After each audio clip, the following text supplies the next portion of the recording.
श्री परमात्मने नमः। ओम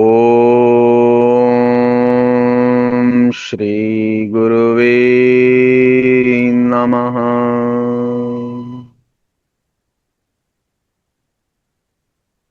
हरे कृष्ण हरे कृष्ण कृष्ण कृष्ण हरे हरे हरे राम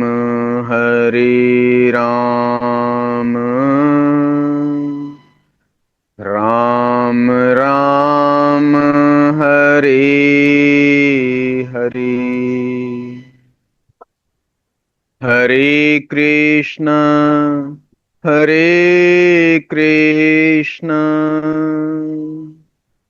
कृष्ण कृष्ण हरे हरे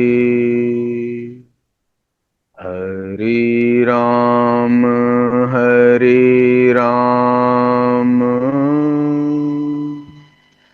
राम राम हरे हरे। श्लोक नंबर 24। संजय उवाच एवमुक्तो ऋषिकेशो गुडाकेशेन भारत सेनयोरुभयोर्मध्ये स्थापयित्वा रथोत्तमम्।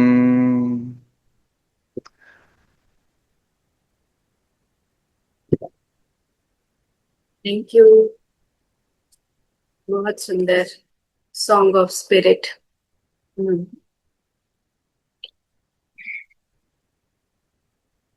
तो पीछे का जो श्लोक है उसमें अर्जुन ने क्या कहा था कि मेरे रथ को दोनों सेनाओं के बीच में ले चलो।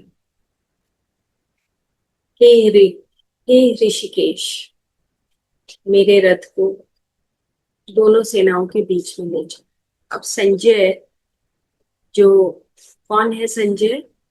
इंट्रोस्पेक्शन, जिसका तीसरा आंख है, जो एक ऑब्जर्वर की भांति सब कुछ दिखा रहा है, पूरी पिक्चर दिखा रहा है और धृतराष्ट्र को बता रहा है, यानी कि जो अंधा मन है उसको बता रहा है। तब क्योंकि मन अंधा होता है ना, मन एकदम से बहक जाता है, मन अंधा होता है, तो इंट्रोस्पेक्शन ऑब्जर्वर मन को बताता है कि भाई ये घटित हो रहा है। तो अब भगवान श्री कृष्ण उस रथ को दोनों सेनाओं के बीच में ले जाते। तो उधर पिछले श्लोकों में एक ऑर्डर दिया अर्जुन ने कि हे कृष्ण, मेरे रथ को तुम वहां ले चलो, क्योंकि मैं सेनाओं को देखना चाहता हूं। अब भगवान श्री कृष्ण उस रथ को दोनों सेनाओं के बीच में लेकर जा रहे हैं।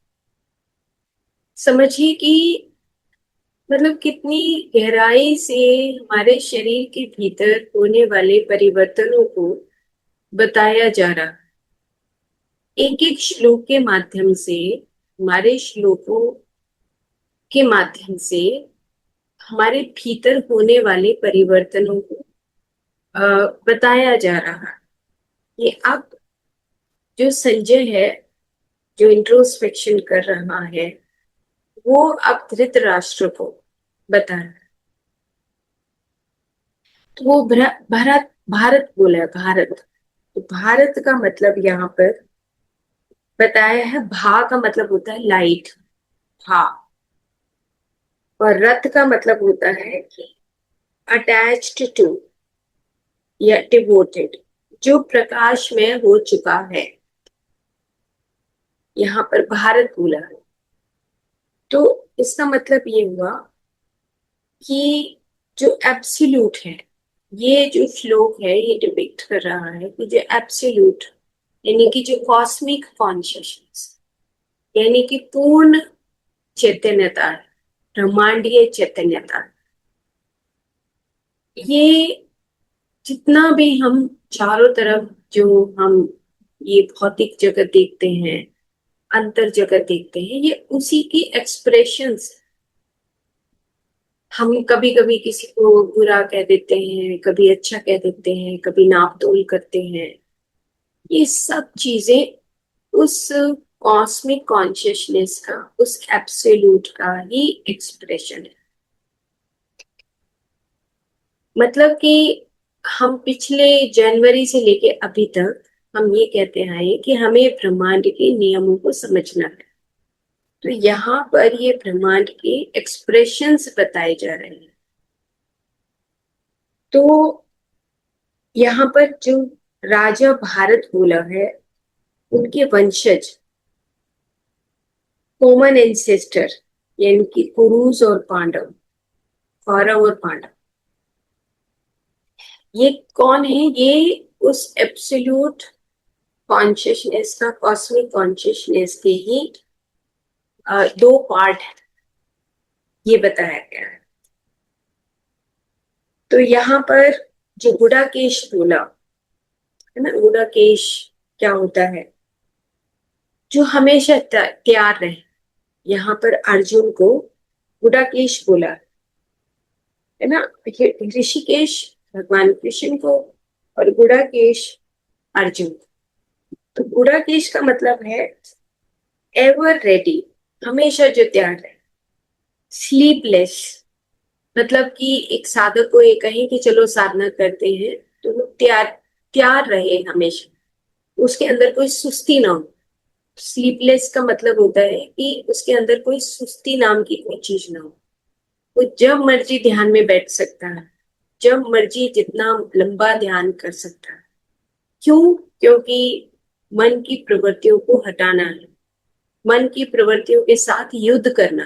तो हमेशा जो युद्ध के लिए तैयार हो, वो गुडाकेश। फिर तीन शब्द लिखे हैं यहाँ पर, एवर रेडी, स्लीपलेस और डिल्यूजन डिफिटेड। डिल्यूजन डिफिटेड का मतलब कि जो मन की प्रवृत्तियों को हमेशा हटाने के लिए जो तैयार रहे, वो अर्जुन है, वो गुडाकेश। तो उन्होंने जैसे ही ऑर्डर दिया, देखो यहाँ पे ऑर्डर की बात आ रही है कि मतलब एक डिवोटी जो साधक है, वो अपने भगवान को ये कह सकता है कि तुम मेरी मदद करो, तुम अब मेरे सारथी हो और तुम मुझे इन दोनों सेनाओं के बीच में मेरे रथ को ले चलो, यानी कि इंट्यूशंस। तो जो सोल है, मतलब जो ऋषिकेश है, जो किंग ऑफ सेंसेस है, ऋषिकेश का मतलब हो गया किंग ऑफ सेंसेस।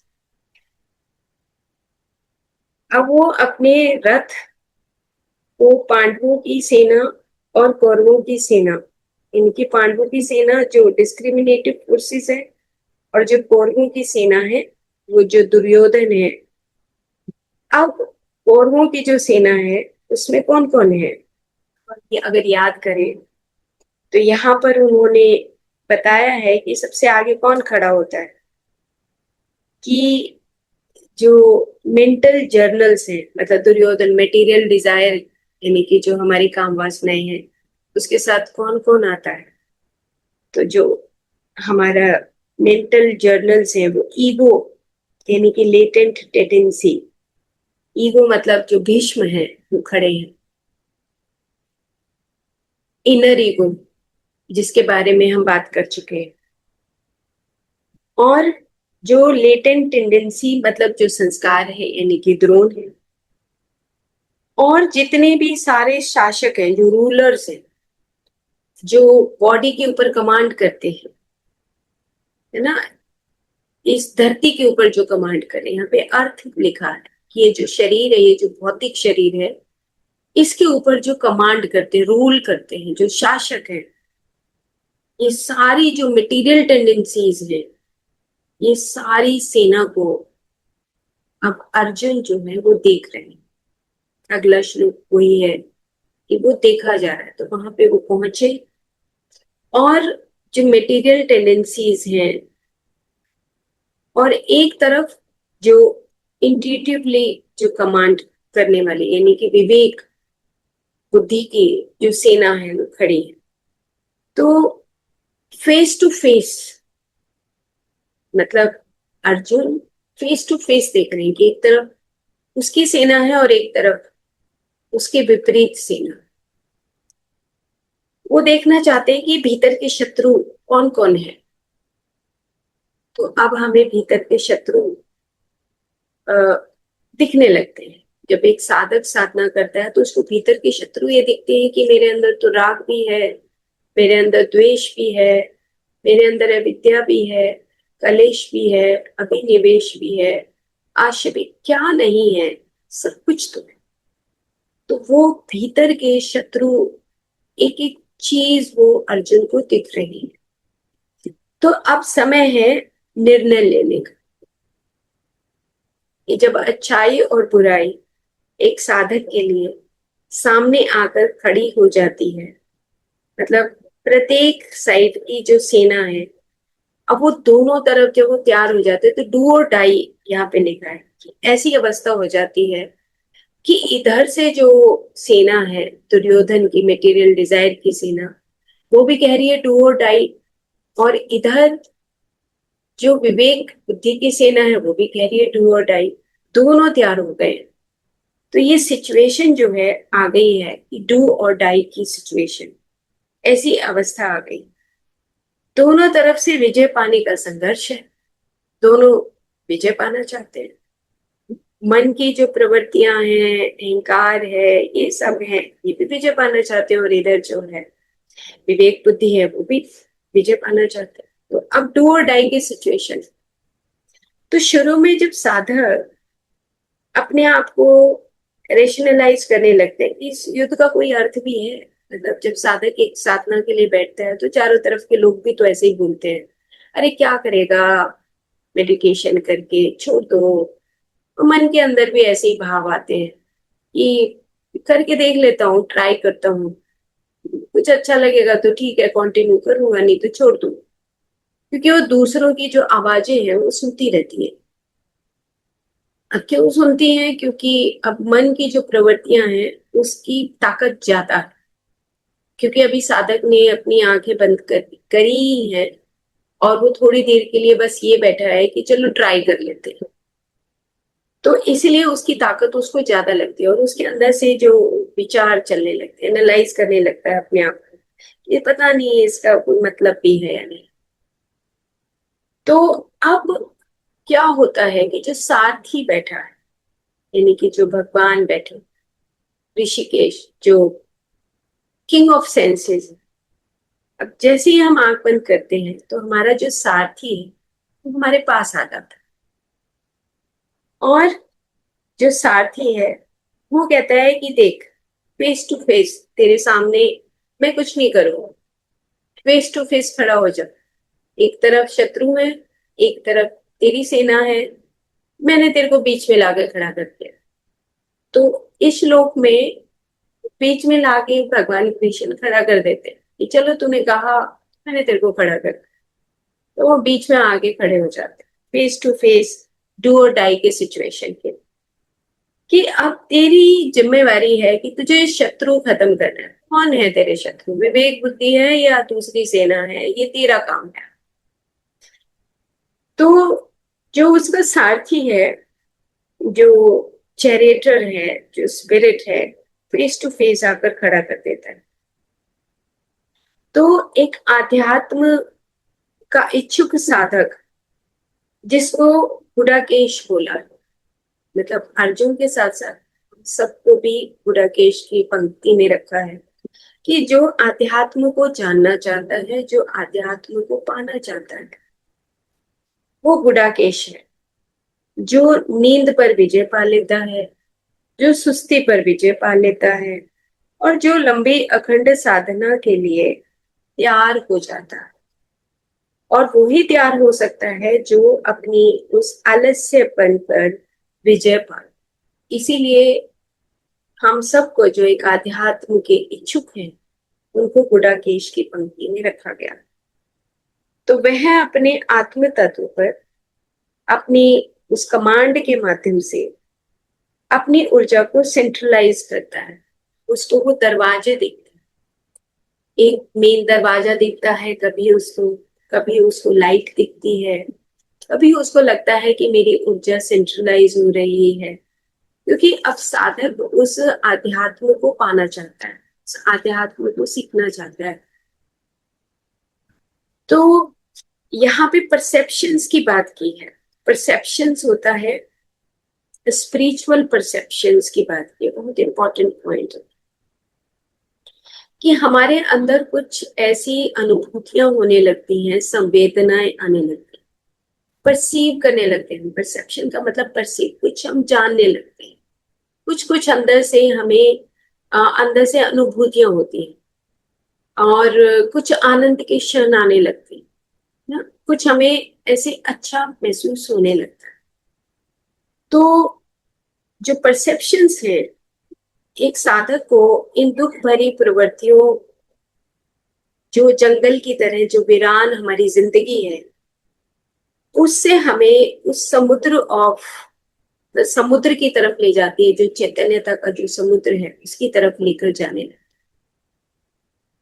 तो ये जो संवेदनाएं हैं, जो अनुभूतियां हैं, एक साधक जिस दुख में वो जी रहा था, उन प्रवृत्तियों में उलझा हुआ था, उन बंधनों में अटका हुआ था, अपने आप को सीमित मान रहा था, अब वहां से वो जो स्पाइनल कॉर्ड के अंदर जो फ्लूइड बह रहा है, वहां से वो अपनी दुख भरी वो जंगल जो वीरान, जो वो अपने आप को अकेला महसूस कर रहा था, अब वहां से उसकी यात्रा आरंभ होती है उस महाचैतन्य समुद्र की तरफ जाने।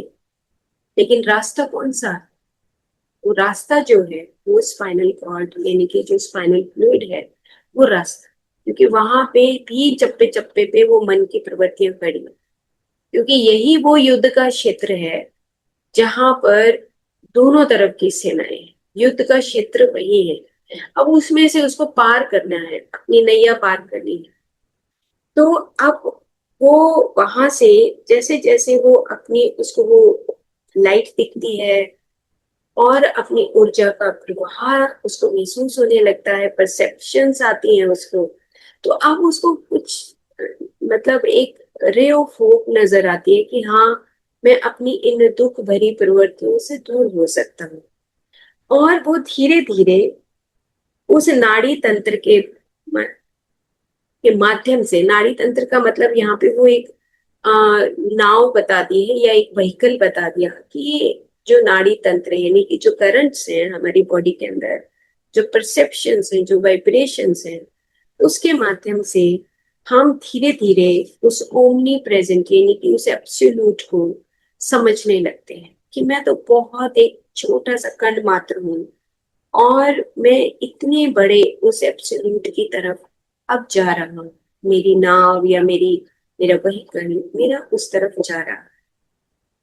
तो वो एक सेरिब्रल सेंटर तक, यानी कि बहता बहता बहता बहता वो हमारे इस सेरिब्रल सेंटर तक पहुंचने लगता है। कभी एक उसको संवेदना आई, अनुभूति आई कि हाँ हाँ, मैं उस ऊर्जा के माध्यम से यहाँ पे पहुंच सकता हूँ, या मैं उस ऊर्जा के माध्यम से मुझे एक प्रकाश दिख रहा है, या मैं उस ऊर्जा के माध्यम से मुझे कोई कलर दिख रहा है। तो ये जो संवेदनाएं हैं, जो अनुभव हैं, अनुभूतियां हैं, वो उसकी शुरू हो जाती। तो जब एक साधक आध्यात्मिक तौर पर अनुभवी हो जाता है, तब वह अपनी स्पिरिचुअल परसेप्शंस के व्हीकल को किसी भी प्लेन पर उतार सकता है। ये जो स्टेज है, एक पहली स्टेज हो गई कि वो तो भरी प्रवृत्तियों से हटेगा, फिर उसको ये लगेगा कि अब मैं कहीं पर भी अपनी उस व्हीकल को रोक सकता हूँ। जैसे मान लो कि अब एक लालच है उसकी प्रवृत्ति, एक साधक की, तो उसको पता है कि मेरी और प्रवृत्तियां तो ठीक है, लेकिन मेरी लालच की प्रवृत्ति सबसे ज्यादा है, या अहंकार की प्रवृत्ति सबसे ज्यादा है। तो अब उसको ये पता लगना शुरू होता है, वो चीजें, वो कमल का फूल जैसे जो सेंटर से वो खुलने लगते हैं कि अब तुम्हारी यहाँ पे गलती है, अब तुम्हें ये सुधार करना है। तो उसको हर चीज के बारे में पता लगने लगता है, क्योंकि ये जो श्लोक है ये बताया गया है कि सारा एब्सोल्यूट यानी कि कॉस्मिक जो कॉन्शियसनेस है उसी के एक्सप्रेशन है। तो अब उसको ये पता लगने लगता है कि एब्सोल्यूट मैं वहां तक पहुंच रहा हूँ, और मैं, ये जो मेरे अंदर एक्सप्रेशंस आ रहे हैं ये मेरे ही हैं, बुरे भी हैं अच्छे भी हैं, ये मेरे ही हैं। लेकिन अब मैं उस रोशनी की तरफ चल पड़ा। तो वो किसी भी प्लेन पर इस अपने स्पिरिचुअल परसेप्शंस के माध्यम से वो ये जानने लग जाता है, उसको अपने अंदर पता लगने लग जाता है। तो अब यहाँ पे फिर से बताया है कि एवर अवेक, यानी कि गुडाकेश का मतलब है कि जो हमेशा एक साधक नित्य और जागरूक रहता है और सही राइट ऑब्जर्वेशन रखता है, सही निगाह रखता है। जैसे अब दिन भर में हम काम करते हैं, तो दिन भर में हमारी निगाह हट गई है ना, और निगाह हट गई, हमने गलत काम कर दिया, कोई भी गलत प्रवृत्ति हमें फिर से पकड़ के खींच ले गई शरीर के भीतर कि नहीं, चलो तुम मेरी तरफ आ गए थे, अभी तुम वापस चलो। तो जो दिन भर हम एक्टिविटीज करते हैं उसमें कोई ना कोई प्रवृत्ति हमें वापस खींच ले जाती है, मन की प्रवृत्ति। तो यहाँ पे बताया कि जो एवर अवेक, जो हमेशा नित्य जागरूक रहे, वो साधक उस रथ को हमेशा उस राइट ऑब्जर्वेशन यानी कि सही दिशा में लेकर जाएगा, और उसकी निगाह जो है ये पड़ेगी कि भाई ये जो ऐसी प्रवृत्ति जो मन की है वो मुझे खींच रही है। मतलब यहाँ पे ये भी बताया गया है गुडाकेश का मतलब कि जब हम किसी भी छोटी से छोटी प्रवृत्ति में फंसते हैं, तो वो एवर अवेक जो जाग रहा है, जो अर्जुन है, जो हमारे अंदर जो प्राण शक्ति है, वो हमें याद करा देती है कि नहीं, तुम गलत फंस रहे हो, तुम्हें उधर नहीं जाना है, उस रास्ते पे नहीं जाना है। समझ रहे हैं आप धर्म क्या होता है ना, ये धर्म है क्योंकि योगी बन रहे हैं। तो योगी जब बनते हैं तो धर्म अपने आप ही आने लगता है, हमें वो बताने लगता है कि अब इस रास्ते पर नहीं जाना है, ये प्रवृत्तियां तुम्हें खींचेंगी, फिर से खींच रही है।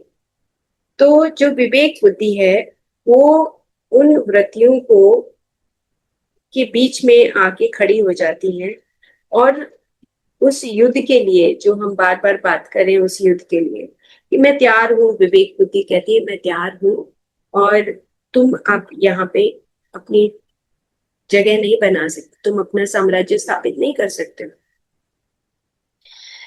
तो इस भौतिक जगत में अगर एक मनुष्य अपनी इस अवस्था को देखता है, नॉर्मल जो ह्यूमन बीइंग है, तो वो उसकी चेतनता की क्या पहचान है। मान लो एक साधारण मनुष्य है जो मेडिटेशन नहीं करता है, उसके अंदर भी तो चेतनता है ना। तो वो चेतनता की क्या पहचान है उसकी, वो दिन भर भौतिक संसाधनों में लगा रहता है ना, और उसी के प्रति संघर्ष करता रहता है। वो कहता है कि ये मेरी नौकरी है, ये पैसा है, ये सब कुछ धन बार सब इकट्ठा करता रहता है। तो उसकी चेतना जो है वो सिर्फ यही काम करती रहती है, भौतिक सुख साधनों के लिए इकट्ठा करती रहती है, और वो भी अपना उसी के प्रति गोल निर्धारित करता है, क्योंकि वो अनजान है, अज्ञानी है। उसको ये नहीं पता होता कि और भी भीतर बहुत सारी बातें होती हैं, बहुत सारी चीजें होती हैं, बहुत शक्तियां होती हैं। लेकिन वो अपना गोल निर्धारित करना है कि मुझे तो 4 घर बनाने हैं, मुझे इतना धन जोड़ना है ना, मुझे समाज में इतना नाम कमाना है, उस अहंकार बनाना है, मुझे बहुत सारी चीजें करनी है।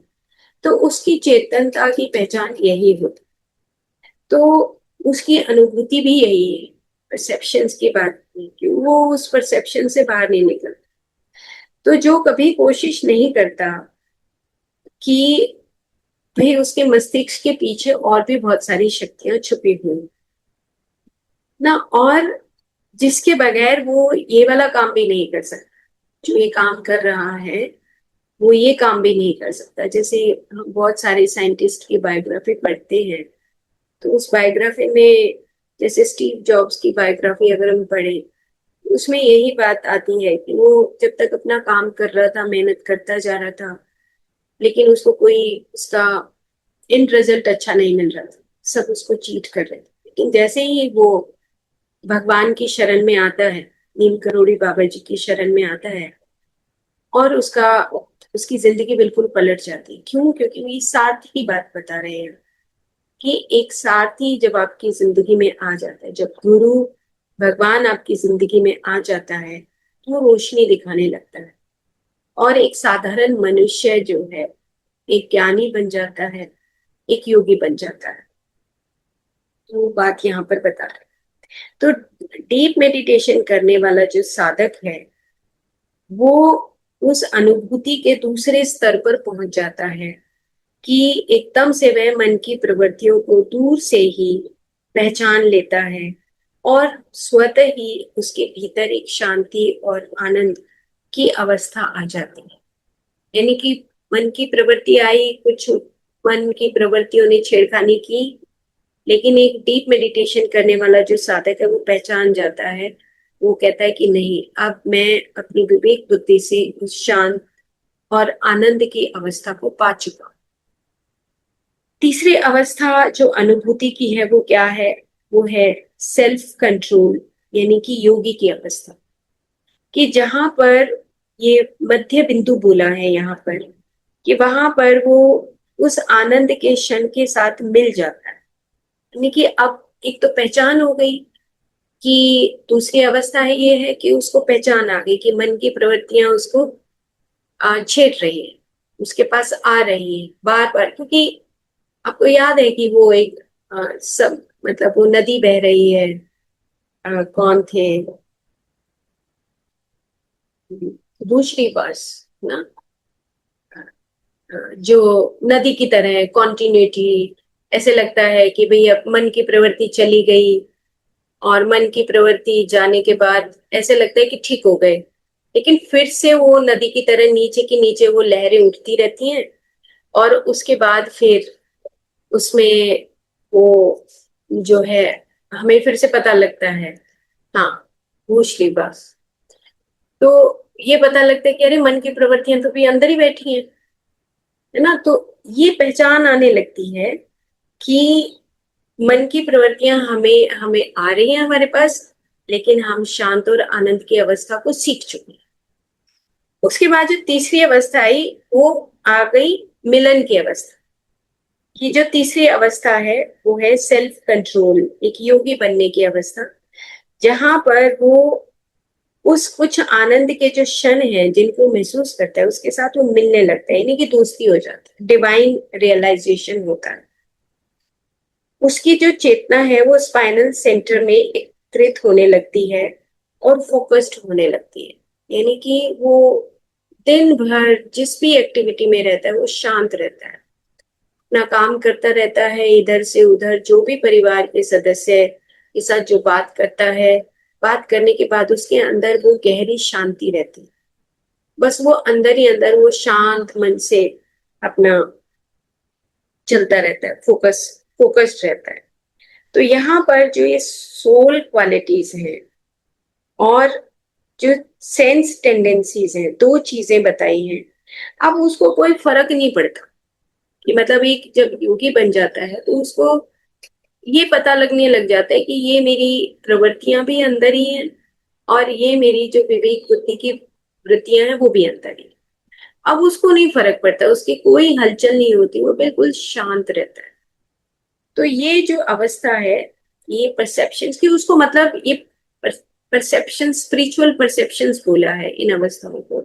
कि अब क्या होता है कि घर में कुछ भी घटित हो रहा होता है तो वो बिल्कुल शांत होता है, उसको पता है कि मेरे अंदर भी ये प्रवृत्तियां अंदर जाग रही है, मन की प्रवृत्ति, लेकिन वो शांत मन से उनको धीरे धीरे साइड करता रहता है, और अपनी उस शांत अवस्था में, उस योगी की अवस्था में ही वो रहता है। उसके बाद आता है चौथा पड़ाव। तीन पड़ाव हो गए। पहला पड़ाव था कि मन की प्रवृत्तियों का, दूसरा पड़ाव था कि उसको पहचान आ गई, तीसरा पड़ाव है कि वो मन की प्रवृत्तियां और जो हमारी विवेक बुद्धि है उसको कुछ नहीं समझता, वो शांत रहता है। अब आ गया चौथा पड़ाव कि वो जो उसकी परसेप्शंस है, जब चेतना पूर्ण रूप से उस भगवान के साथ एक होने लगता है तो अच्छे और बुरे भाव से भी वो परे चला जाता है। अब ये पड़ाव एक ऐसा है कि जहां पे हम बात करते हैं जब कि ब्रह्मांड के नियम की, कि जैसे किसी के अंदर अच्छी प्रवृत्ति है, किसी के अंदर बुरी प्रवृत्ति है, तो दूर से एक ऑब्जर्वर की भांति देखता रहता है, दूसरे को भी समझता रहता है, दूसरे व्यक्ति को भी समझता है। अगर उसके मन की प्रवृत्ति है, बुरी प्रवृत्तियां हैं और किसी की अच्छी प्रवृत्तियां, तो वो दूर से बैठा हुआ देखता है कि अब उसको ये समझ आ जाता है कि ये एब्सोल्यूट का, यानी कि उस पूर्ण जो भ्रम है उसी के ये एक्सप्रेशंस है।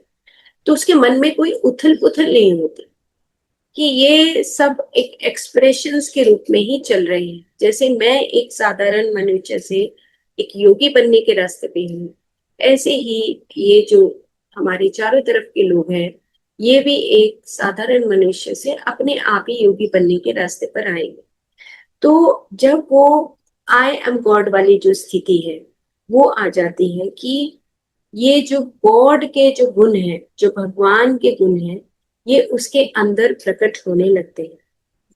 और जब ये प्रकट होते हैं तो उसके अंदर जो अच्छे बुरे का जो कहेंगे जो कंपैरिजन है वो खत्म हो जाता है, और उसके अंदर भगवान जाग जाता है। यानी कि या तो वो भगवान को पा लेता है, या भगवान और वो एक हो जाते हैं, या उसके अंदर भगवान के गुण जाग जाते हैं। और अब उसका कोई द्वंद का विषय नहीं रहता, उसके पास कोई द्वंद नहीं रहता, वो सिर्फ एक एब्सोल्यूट होकर ही अपना काम करता है। और ये योगी की स्थिति बताई। अब एक योगी की स्थिति क्या होगी अगर ऐसे मान लो कि अब उसके अंदर कोई द्वंद नहीं है, मान लो वो समझ रहा है कि जो सृष्टि है उसके अंदर ये एक्सप्रेशंस है। अब अगर ये स्थिति आती है तो कैसी होती है उसकी स्थिति, कैसी होती है? कोई उसके अंदर कोई मन की प्रवृत्तियां आ रही हैं तो वो फिर भी शांत है।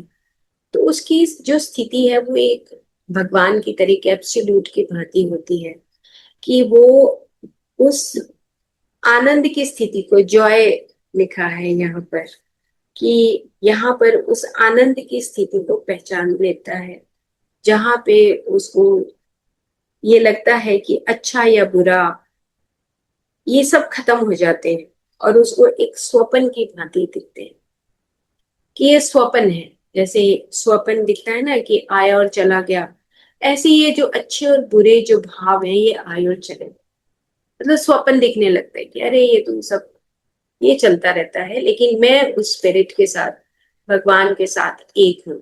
अब जो एक का भाव बहुत सुंदर तरीके से इन्होंने बताया। और जब हम आगे के श्लोकों को पढ़ेंगे, आगे के चैप्टर्स को, मैं कहती हूँ कि इनक्रेडिबल होगा वो टाइम हमारे पास कि जब हम एक तपस्वी को पहचान पाए। तपस्वी कौन होता है? फिर ये तपस्या ही है हमारी सबकी।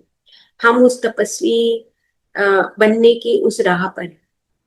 ना तप का मतलब यही होता है कि हम उन प्रवृत्तियों को छोड़ते जाएं, हम उन प्रवृत्तियों से हट रहे, ये तप है। हम तपस्वी बनना बहुत आसान हो जाएगा जब हम आगे बार बार वो बात करेंगे, भगवान कृष्ण की तपस्वियों की बात करेंगे कि कौन तपस्वी होता है, अर्जुन को समझाते हैं।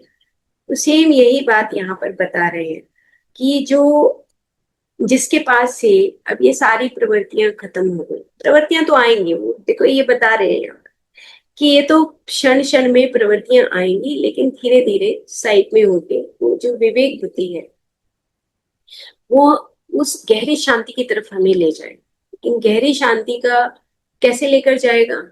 वो जो बीच का स्पाइनल कॉर्ड है उसमें जो फ्लूइड है, उसमें हमारा प्राण ऊर्जा बह रहा है। अब मान लो हमने कहीं लालच किया तो हमारी प्राण ऊर्जा वहां चले गई, हमारी एनर्जी उधर बह गई। हमने मान लो थोड़ा अपने आप को सुपरफिशियली किसी को अच्छा बनाने के लिए अपनी बातें करनी शुरू कर दी, घर में होता है ऐसा अक्सर, कि अरे मैं तो बहुत अच्छा हूँ, मैंने तो खाना बहुत अच्छा बनाया। अब कोई खाने की प्रेज ना करे तो बस ये हमारा तो मूड खराब हो जाता है ना। तो ये जो हमारी अवस्थाएं हैं, ये सब अवस्थाएं हमारी दूर चली जाती है। उससे दूर जाने की अवस्था के बाद एक योगी की अवस्था शुरू होती है। तो यहाँ पर उन्होंने कहा कि एक योगी हमेशा माइंडफुल होता है और उसको पता होता है कि अच्छा और बुरा, ये जो मटेरियल है, मटेरियल वर्ल्ड और इंट्यूटिव वर्ल्ड, ये सब प्रवृत्तियां ही हैं और सब एब्सोल्यूट का ही हिस्सा है। तो यहाँ पर जो भारत है, उसको बताया है common ancestor of Kaurava and Pandava, मतलब भारतवंशी बोला यहाँ पर। तो अब इन्होंने एक लाइन लिखी है कि absence of light is darkness, absence of light is darkness and absence of darkness is light। मतलब जहां absence of light, जहां प्रकाश नहीं है वहां अंधकार है, मतलब गौरव है। और absence of darkness, जहां पे वो डार्कनेस खत्म हो जाती है, वो लाइट है, प्रकाश है, वहां पे पांडव। इतनी सी तो बात है।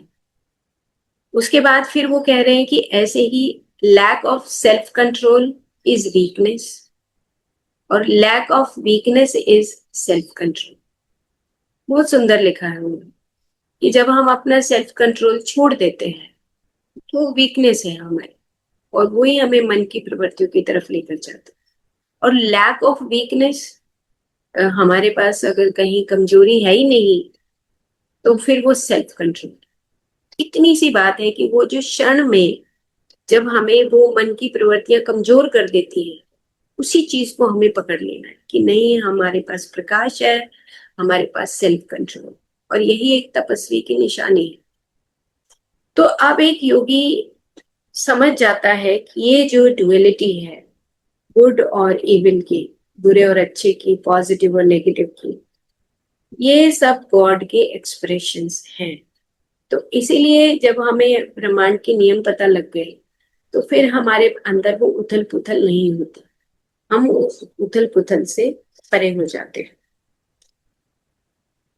आई थिंक हम इतना ही करते हैं, कल अगला श्लोक होगा और अभी थोड़ा बचा है।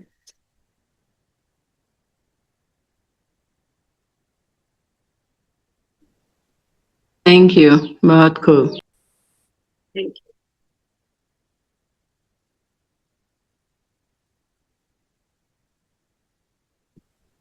Thank you, ma'am. Thank you ma'am. Thank you ma'am. Thank you, ma'am. Thank you. Thank you, ma'am. Thank you. Thank you, Gudakesh. Thank you. Thank you, ma'am. Thank you, ma'am. Thank you. Thank you. Thank you, ma'am. Thank you. बहुत गहरा, बहुत गहरा है। और thank you ma'am. सबसे अच्छी बात यह है, थैंक यू, एक एक लाइन के अंदर ना रस भरा हुआ है। तो एक लाइन के अंदर ऐसा लगता है कि ना पूरा, मतलब रस, क्या ज्ञान के रस से भरी हुई है लाइन। और वो जल्दी सी अंदर जो है ना, वो अभ्यास से ही डाइजेस्ट होगी। बिना अभ्यास के डाइजेशन नहीं हो सकता, क्योंकि अब परसेप्शंस की बात यहाँ पे चार अवस्थाएं बताई है।